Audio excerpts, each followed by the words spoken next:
Greetings, worldwide fans of the planet's hottest entertainment with an edge. Jaime En Fuego here, and I welcome you back to my namesake program, Enfuegotainment, for more reflection on the year that was 2020 in film. And so I already did a little bit yesterday, where here in the first full week of 2021, we made it. I mentioned some films that were surprises to me, kind of in case you missed it sort of approach, and yes, I made mention of those. That was the Monday video, and now, on the Tuesday, we be talking about See You Next Tuesday, and my least favorite films of the year. Now, I did kind of implement some restrictions here without getting too crazy into it, because I was always told if you have nothing nice to say, don't say anything at all. Well, unfortunately, after watching over 250, nearly 260 different newly released to the general public films in 2020, I was like, well,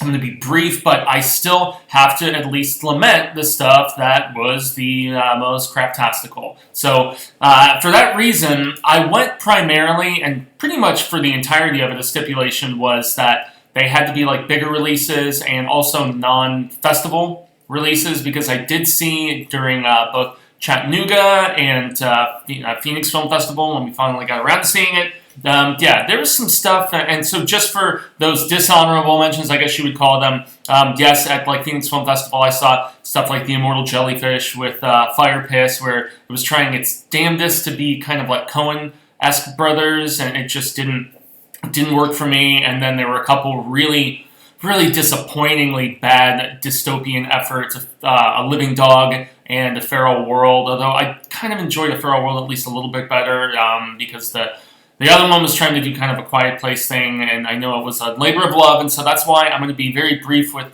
all of these. And then there's stuff like Breach with Thomas Jane and Bruce Willis, that, man, so much Alien ripoff, and trying its damnedest to be kind of humorous and funny at times, and they're like brewing their own, just Moonlight, or excuse me, what White Lightning or Hooch or whatever the hell you want to call it, and it just got to bad CGI and terrible action by the time it finally actually had some attempted thrilling moments. And then there was stuff like Max Winslow in The House of Secrets, where, and I'm not showing graphics for any of these, but that was one with Chad Michael Murray, if I remember, who was like a heartthrob way back in the day. This was like gifted kids, and tech billionaire invites them to this home of his with IT that's kind of on the vicious side, or at least on the sparring with them side. But this is PG, and so for that reason, I just couldn't be as critical. And then lastly, Friendsgiving was one that, like, its cast is what saved it from being one of the most craptastical to be on this list of 20 in 2020 of the worst films that I saw. And that's because we had the lovely Malin Ackerman, who was in a much more entertaining movie than this. It came out right around the same time, called Chick Fight, with her and girl from Babysitter, and she's been in some Bella Thorne, I think her name is. Anyway, Jane Seymour was in this, and Wanda Sykes, and Friendsgiving. Besides the premise that it's just a bunch of friends getting together on Thanksgiving, getting drunk and whatever, it just disappointingly bad, and lots of potential with that sort of cast. But now let's get into the worst proper, and this is going to be less of a countdown until we get to the very last one, because the very last one is hands down the most horribly aggravating, atrocious shitstorm that I saw this year. But once again, I'm going to keep it extremely, extremely brief with all of these, and there's a few that may be surprises, including my number 20. My number 20 is Birds of Prey, the emancipation of one Harley Quinn. I think was like the full-fledged, like, extensive asterisk entailed title or whatever. I know a lot of people really enjoyed this film, and aside from none other than oh goodness, why is Red totally, I cannot think of him right off the Ewan McGregor, Obi-Wan, who's coming back to it. But yeah, man, despite all of the star power with obviously Margot, but Rosie Perez and Mary Elizabeth Winstead, this film fell so short for me. And I know people are like, oh, it's goofy, the endearingness of the egg sandwich and whatever, but I actually wasn't the biggest fan of Margot in this role in the first place, and so, man, I don't even think this really needed the R rating. They could have toned back the gore just a little bit and, trimmed those F-bombs, and it probably wouldn't have been the box office debacle. But then again, when we see what the 2020 box office ended up turning into, I don't know. It's debatable, but I did not like Birds of Prey. I watched it twice just to make sure I didn't have the rose-colored glasses on, which I think she wears a pair at some particular point. But I don't know. I didn't like this movie, guys. Just didn't do it for me. At number 19, we have Kajillionaire. And this is one that I almost paid the $20 to rent it home. It also got a theatrical release, but I mean, with Richard Jenkins and Evan Rachel Wood, and just the fact that they're kind of grifters, these con artists and stuff, I thought it was going to be immensely entertaining. But for me, aside from character discovery and a love story that tries to become the forefront, and I felt it was an afterthought, that was the best part of it. Performances, though, man, Evan Rachel Wood, and this is probably at the behest of said director, but she's talking in this like weird voice through the whole movie. I couldn't do it. I just could not handle it. It was, I don't know if that was her choice, director's choice, whatever, but besides that and the dullness of the predominance of the script, that if they had maybe gone a little beyond the goofiness and made it feel like there were more stakes at certain times, maybe I would have liked this one more, but yeah, was not a fan of Kajillionaire. So now let's go into something a little more male-centric, because I don't want to be just, harping on the ladies in this regard. We're talking The War with Grandpa.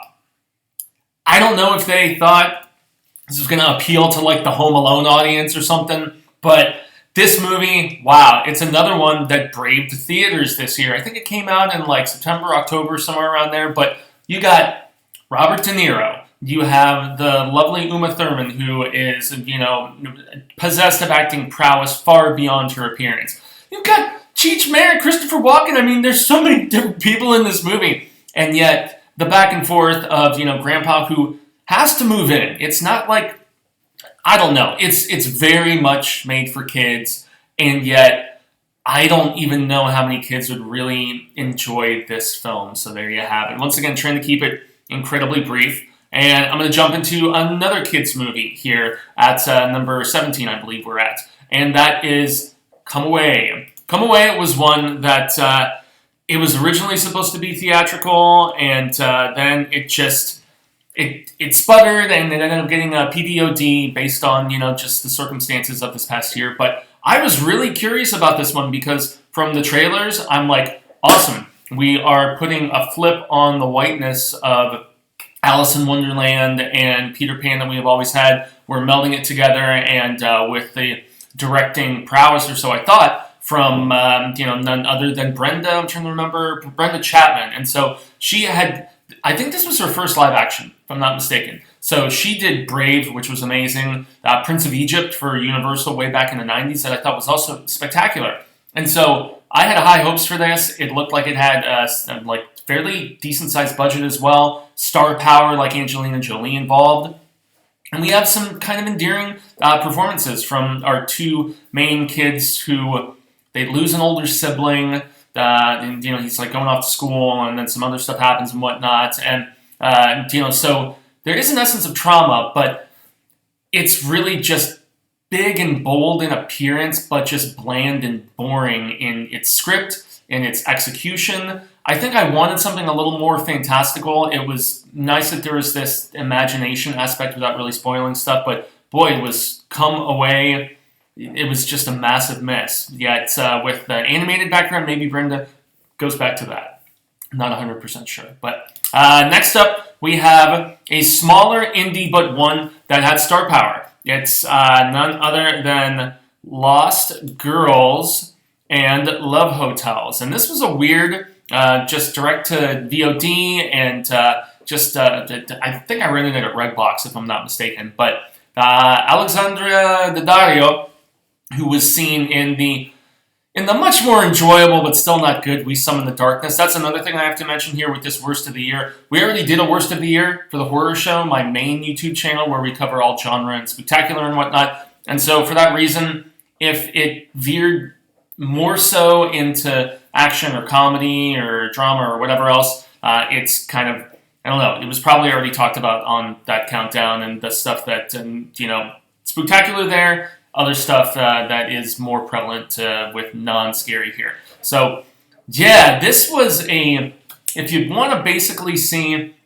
Daddario on the other side of the world in Japan having kind of a personal crisis and drinking and banging herself to death with a very thin script, a love story that doesn't have any real, no care, compassion, at least in my estimation. The passion wasn't there. And you just, as opposed to, you kind of feel sorry for her character, but you don't really empathize as much as I really think you needed to. And it's a bummer, because I feel like she has acting chops. It just, I don't know. Her career has kind of spiraled. She's kind of becoming just a pretty face at this point, which is unfortunate. Next up, we have one of the worst comedies that I saw this year, and that's because of the fact that, once again, so much star power in this silliness. We are talking none other than Buddy Games, and man, Josh Duhamel, or whatever the hell is it, Josh Duhamel, Mr. Fergie. I don't know if they're still married or whatever, but yeah, this one was basically another of those, kind of like the Friendsgiving that I mentioned earlier, where it's like, get a bunch of your friends together, and you guys just all go out in this case, the Redwoods, and just make a movie about people partying and drinking cum inadvertently, and having, boy, I'm trying to remember if it's, I think it was a Komodo dragon in one. There's all of these stupid challenges in these buddy games. Oh yeah, that's right, Olivia Munn is in this as well. Can't stand her. But Josh directs this and is kind of our leading man of sorts, and there's a friend of theirs that gets scorned at one of their annual buddy games earlier, and you've got Kevin Dillon and Dak Shepard, Nick Swardson, but it's not funny. The script sucks. It was just, it gets tough in some of these instances to just kind of let it go. Anyway, next up, we have another hottie who is just trying to figure out what her career will continue being at this point. Although I recently watched Jennifer's Body, which was another one that had none other than the star of Rogue, which is a very bad action film. Oh boy, her name is eluding me, which is why I'm double checking on this right now. Megan Fox, how could I have forgotten that?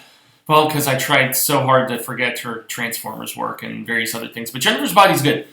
This one is not. It's about this rogue team of mercenaries in Africa, and they kind of...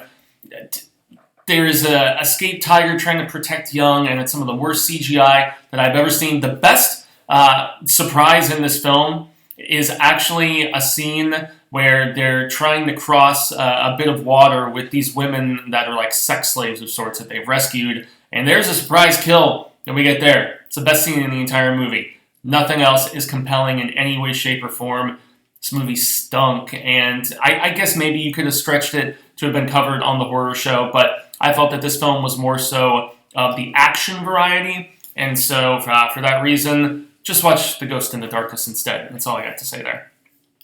Next up, as I continue through this countdown, we have Songbird, which is, this is the film that a lot of people thought was in bad taste to be made, during quarantines and lockdowns and as hastily as, if I'm not mistaken, they did put it together this year. It's, imagine if we just can't get a hold of said situation and we end up in a spot where we've got COVID 20-something is what happens.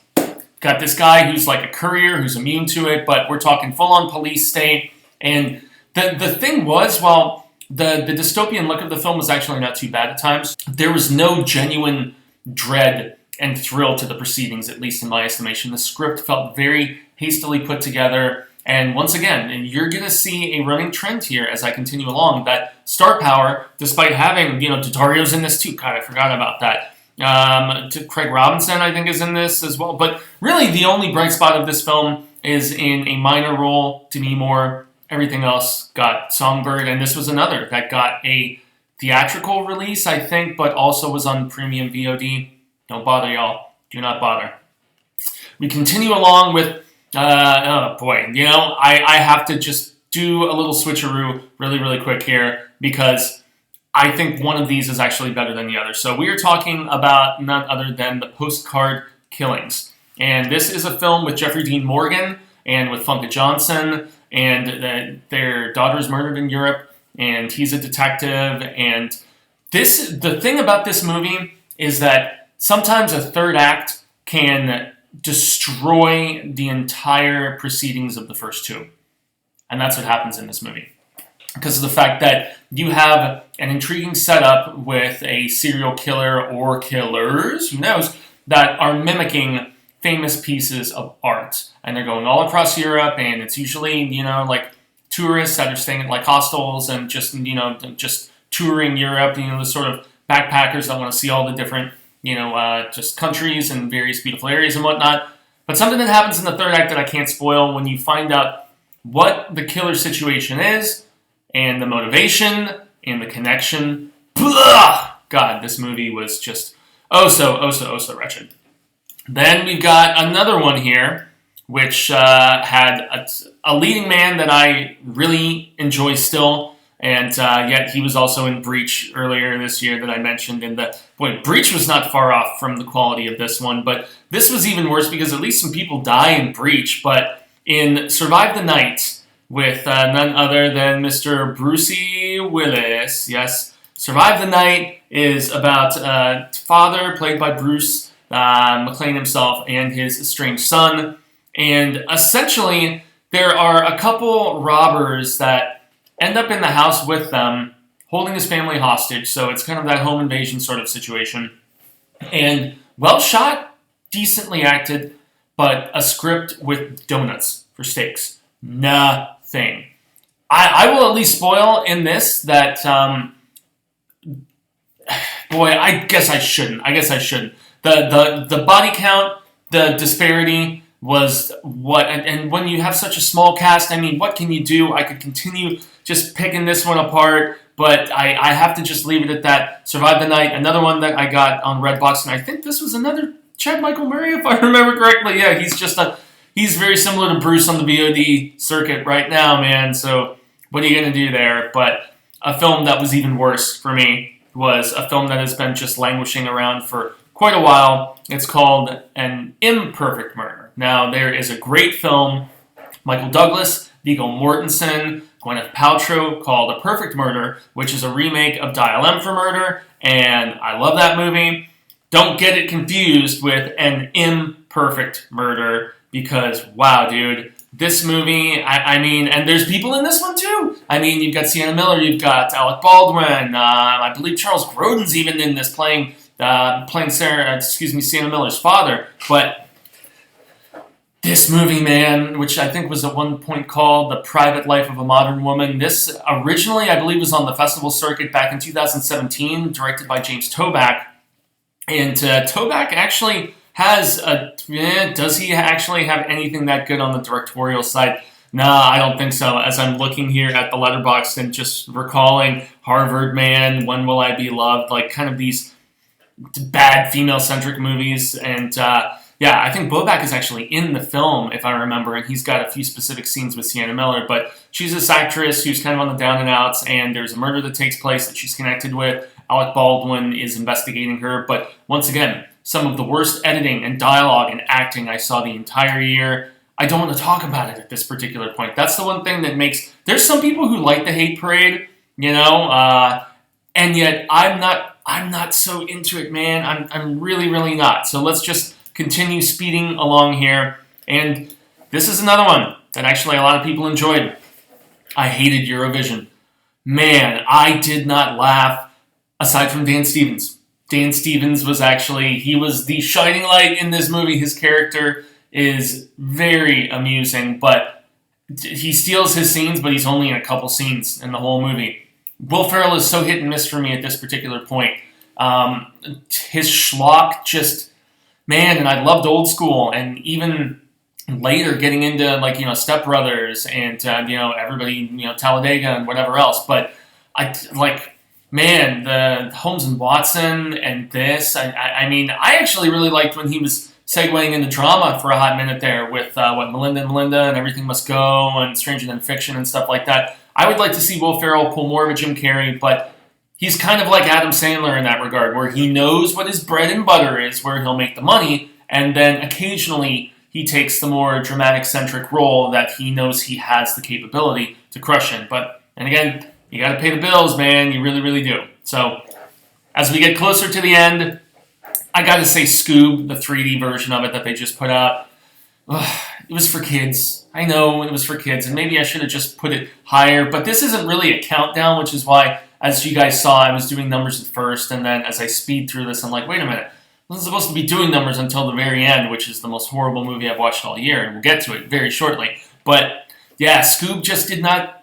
It didn't even have the charm in some ways for me of those 2 live-action ones they did with Lillard and Sarah Michelle Gellar and Freddie Prinze Jr., her hubs, and said, man, this version, I mean, they brought in, the Agent Birdman or Harvey Birdman, whatever, if I remember correctly.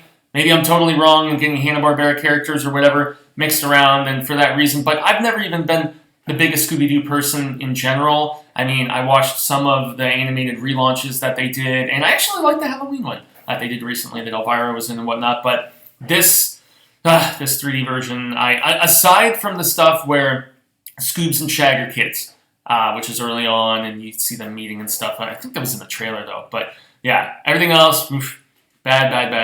And talk about bad. Wow. The Iron Mask.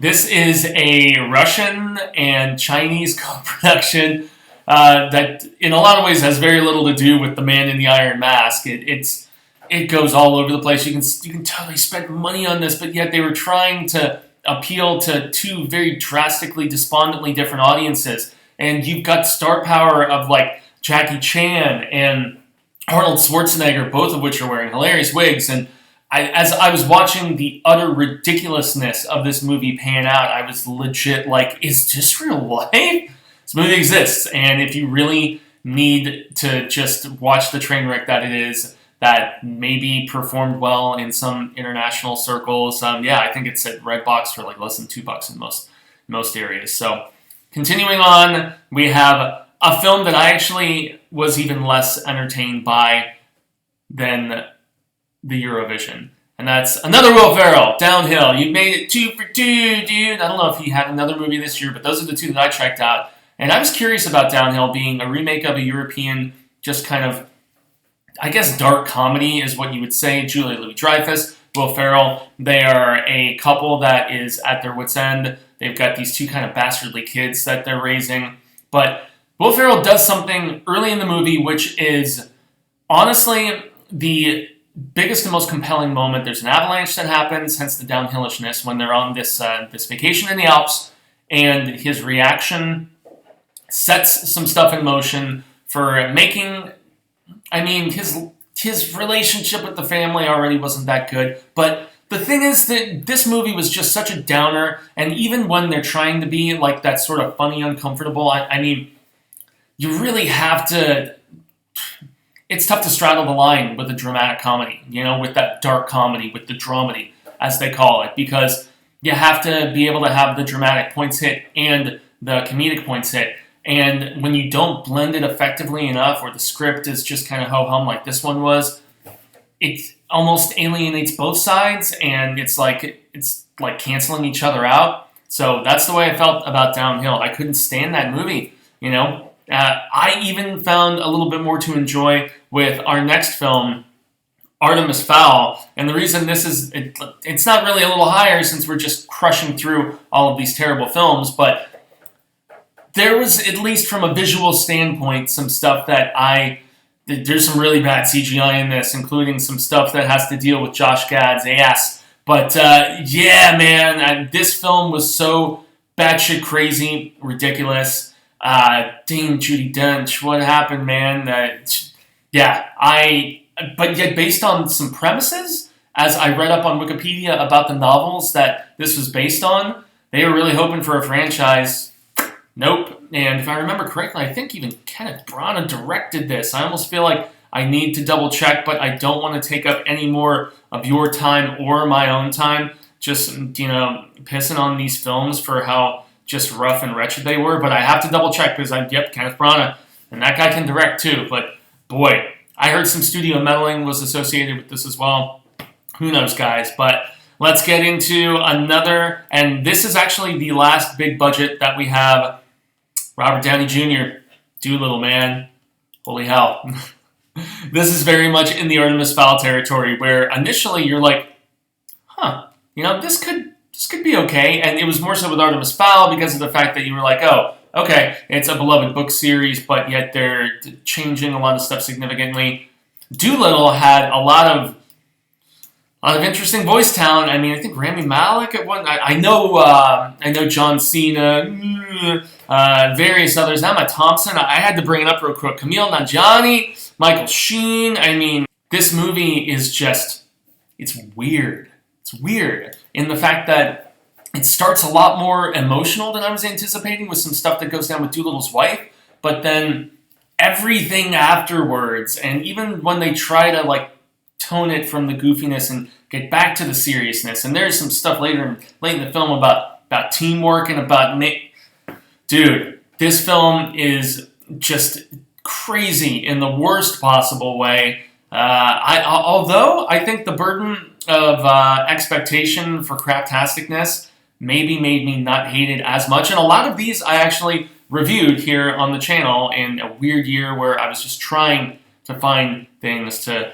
watch, which is probably why I took in The Last Moment of Clarity. Now, that's probably more so because of the fact that I have such an affinity for Samara Weaving, but much more so than Margot Robbie. But damn, this movie was wretched. And not just from poor scripting and, predictability, because basically this guy's girlfriend, presumed dead, and then he thinks he sees her popping up as this famous red carpety sort of person under a different name, and I have to just sneeze at the fact that what was going on with this movie. You're supposed to side with this former flame of hers who was trying to track her down, and yet he's unlikable. He's kind of shitty, man. I really gotta say. And then he's involved with this other girl that, for whatever reason, is kind of drawn to him. I just, man, do not bother. With some of these others, I would say maybe, yeah, sure, But The Last Moment of Clarity, these last couple here, my God, stay away. Listen to Alice in Chains in that regard. Now for our last two, and still the most infamous is yet to come, but we have Blake Lively's The Rhythm Section. Now, we've seen a lot of these sort of films lately, and I am all about the frickin' girl power, man, whether it was when, a film that did this same sort of thing, this same sort of Peppermint, Atomic Blonde, the Red Sparrow. I mean, we've seen this a lot lately. The badass female secret agent, we're going to get it to a degree with Black Widow as well, whenever that finally hits theaters with all the delays. But a film that did this so much better earlier in the year was, and still not even a good movie in its own right, but Ava with Jessica Chastain was, in a lot of ways, a very, very similar approach here, but significantly better. And wow, Rhythm Section with Blake Lively, the costumes, the boring action, this kind of love story, and some of the betrayals that go down, you see a mile away. This was supposed to be a big sort of just, I don't know, coming out action franchise possibility. They kind of wanted this to be a female Bond, and I know that they had hoped that with a lot of those other films that I just mentioned. All of the ones that I just mentioned are head and shoulders above this particular situation, where there's some vengeance for lost family and the addiction that comes from the grieving, and then just finding yourself in this I guess, window to seek retribution, but everything just about in this movie, and it's a big budget film, no less, was just unbearable. But the most unbearable film that I saw this year, a spiritual sequel that John Turturro was behind, spiritual sequel to none other than a film that I didn't love right off the bat. I didn't love The Big Lebowski right off the bat, but It's one of those very similar to Talladega or Step Brothers, or there's certain, or even Old School. There's a lot of comedies that maybe don't hit you right away, but with repeated viewings, I grew to really appreciate the Coen Brothers, Big Lebowski. So John Turturro was like, I want to do a spiritual sequel with You Don't Float With a Jesus, and what happened after he got out of prison for his Chomo accusations. This is the most unlikable. This movie just made me mad. And it's like, I'm pretty impervious a lot of the time. It takes a lot for me to just... This film was the equivalent of my most hated film last year, which, like, I can say worst, but it's... I can say a movie is bad. I can say it's, like, one of the worst things I watched this year. It's another thing entirely for me to say I fucking hated a movie. It made my blood boil. I hated it so much. You guys know me. That's not what I do.